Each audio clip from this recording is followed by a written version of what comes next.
ஒரு படை வீரரை இழந்த தேசம் எப்படிப்பட்ட துயரத்திலே மூழ்கியிருக்க வேண்டும். ஆனால் அந்த தேசத்தின் முப்படைகளின் பிரதம கலகர்த்தரான சந்திரிகா அம்மையாரும் ரத்வத்தவும் நமது தேசத்தின் புதல்வர்களுக்கு எவ்வளவு அவமரியாதை செய்ய முடியுமோ அவ்வளவத்தையும் செய்தார்கள்.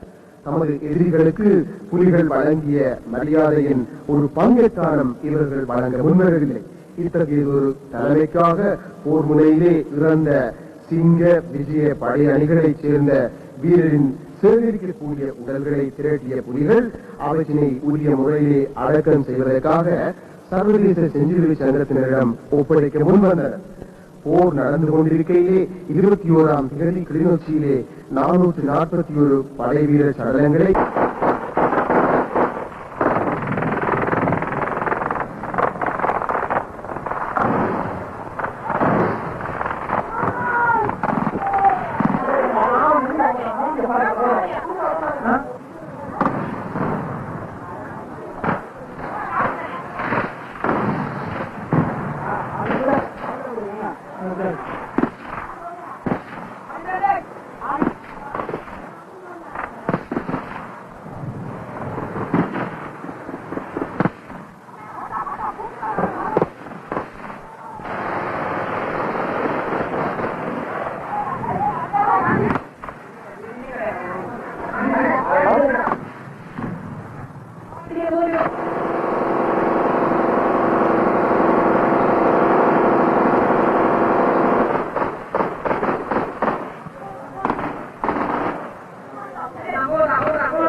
மக்கள் பக்கம் எமது பார்வையை திருப்பலாம்.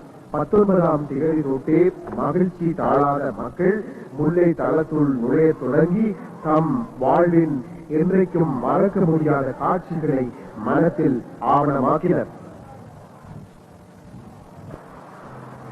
ராணுவத்தினரின் பிழக்குவியல்கள், அவர்கள் வாழ்ந்த வதிவிடங்கள் எல்லாமே அரும்பொருள் காட்சியகமாகின மக்களுக்கு. இதேவேளை மக்களுக்கும் வித்தியாசமான பணி ஒன்றும் காத்திருந்தது.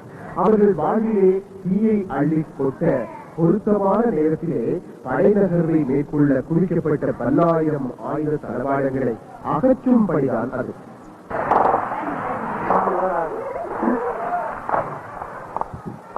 மிகுந்த புழுகத்தோடு எரிகளை தாக்குதல், குண்டுவீச்சுகள் மத்தியிலே